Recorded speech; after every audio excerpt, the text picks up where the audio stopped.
Bahlobo, ibali lethu lanamhlanje lingexhegwazana nembiza yalo emangalisayo yesuphu yenkukhu kwakunye nenkwenkwana eyalilandela. Masiva abahlobo bethu bakwaNal'ibali besibalisela. Kudala kwakukho ixhegwazana elalithengisa eyona suphu emnandi elalini.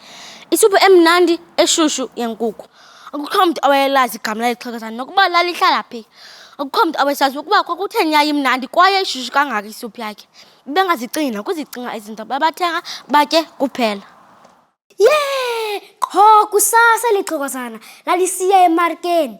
Lalisoloko lithwala imbiza enkulu emnyama ezele isuphu yenkukhu enhloko lize lihlale nayo phantsi komthi emthunzini. Kungekudala libe selithengise yaphela isuphu yenkukhu. Emva koko laqhinela imali yalo elaphini layifaka empokothweni lathatha imbiza yayo engenanto layithwala enhloko landula ukuhamba. Kodwa kwakukho lenkwenkwe yayibizwa ngokuba nguFezile eyayihlala elalini kufutshane nemarke. Ayithanda lesuphu yenkukhu. Enyanisweni ayithanda ayengeneli yiyo. UFezile wazibuza ukuba ingaba elixhegwazana lesenza lesuphu imnandi kangaka lalivelaphi. Ngenye imini ixhegwazana lathwala imbiza layo lasingisa emarikeni. Inkwenkwana nguFezile yalilandela ihamba izifihla ngezithunzi zemithi namakhilo ukuze lingamboni. Walilandela umgama omde ehamba enyuka amaqhina wayesaqabela phezulu kakhulu xa ilanga litshona, kodwa waqhubeka elilandela nangona wayeseyeka nje uFezile. Ekugqibeleni elixhegwazana lalinendlala encinane yaseqhinini endulwini. Elixhegwazana lalithanda ukuphatha imbiza yalo enkulu. Lathi lofika endlini nalo layibeka phambi komnyango. UFezile walinda elixhegwazana lingene emnyango kuze akwazi ukroba phakathi embizeni. Wachocha uFezile wakroba phakathi embizeni. Ngephanyazo uFezile wave sekuvuleka umnyango. Khalisa wazifihla apho wezokulibona kakuhle ixhegwazana. Lahamba laya embizeni laqala ukucula. Mbiza emangalisayo. Zandlele isuphu ibe shushu. Yenza isuphu yenkukhu. Yenza isuphu inkuzana ikwazi ithengisa. Mbiza emangalisayo.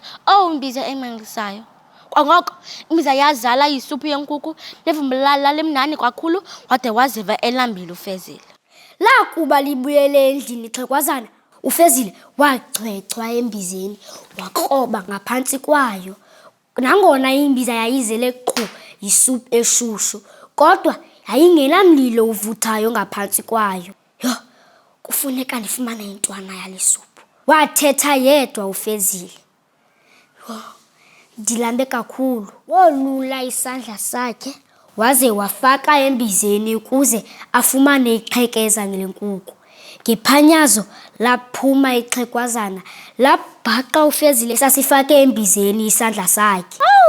Lakhala ixhegwazana. Hayi wathi kwabaleka uFezile ngamendo amakhulu. Lamleqa ixhegwazana kodwa zange limfumane. Wabaleka uFezile wade ekugqibeni wayefika kwabo ekhuselekile. Wabalisela abazali bakhe ngexhegwazana nembiza yalo emangalisayo. Baphumela phandle bajonga endulini baze bawubona umphungo unyuka esibhakabhakeni. Ewe jongani phaya, batsho abazali bakaFezile. Sawubona umphungo uphuma embizeni emangalisayo. Elixhegwazana zange liphinde libuyele emarikeni. Abantu babesoyika kakhulu bemangalisekile. Bathi xa bejonga phezulu amafa ejikeleza babesithi lulapho lumangalisayo liphuma kule mbiza elixhegwazi. Nawe ke mntwana apho ekhaya ungazoba imbiza yakho yemimangaliso nokutya okuthandayo wakugqiba ubhale nengoma ozawuthi uyicule kwenze bale mbiza ikwenzele oko kutya ufake kuFacebook @Nal'ibali SA njengabahlobo bethu wenze kanje. Bye.